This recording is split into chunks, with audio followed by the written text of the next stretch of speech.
नमस्ते, regional flavours में आपका स्वागत है। अगर आप चैनल पे नए हैं तो चैनल को सब्सक्राइब कीजिए और बेल आइकन दबाना बिल्कुल मत भूलिए। आज हम बना रहे हैं व्रत वाले आलू बिल्कुल नए तरीके से। इसके लिए हम सबसे पहले लेंगे 3 मध्यम आकार के आलू और उसका छिलका उतार कर उसे धुलकर हम बड़े बड़े टुकड़ों में काट लेंगे। उसके बाद हम एक कढ़ाई में लेंगे 2 टेबलस्पून घी और उसे अच्छी तरह से गर्म कर लेंगे।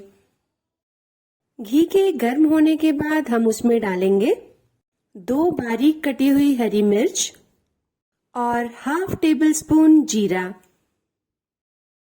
फिर हम इसमें डालेंगे कटे हुए आलू। इनको हम आपस में अच्छी तरह से मिला लेंगे और इसे मीडियम फ्लेम पर पकाएंगे। मिलाने के बाद हम इसे ढक देंगे और इसे पकने देंगे। बीच बीच में हम इसे चलाते रहेंगे ताकि आलू नीचे से जले नहीं।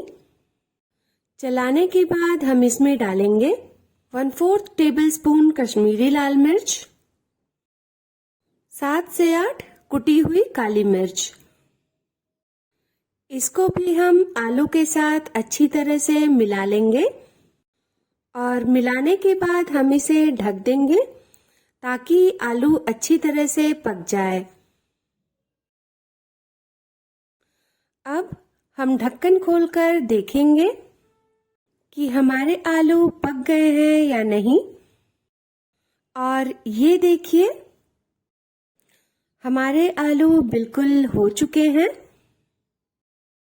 अब हम इसमें डाल देंगे बारीक कटी हुई हरी धनिया। इसको अच्छी तरह से आलू में मिलाकर हम गैस को बंद कर देंगे। ये मैंने मंगलवार व्रत के लिए बनाया है, इसलिए इसमें नमक बिल्कुल नहीं डाला है। अगर आप चाहें तो इसमें सेंधा नमक डाल सकते हैं। और ये हमारे बहुत ही मजेदार व्रत के आलू बनकर तैयार हैं। अगर आप चैनल पे नए हैं तो चैनल को सब्सक्राइब कीजिए और बेल आइकन दबाना बिल्कुल मत भूलिए ताकि आपको फ्यूचर वीडियोस की नोटिफिकेशन मिलती रहे। अपना और अपने परिवार का ध्यान रखिए। मिलते हैं नेक्स्ट वीडियो में।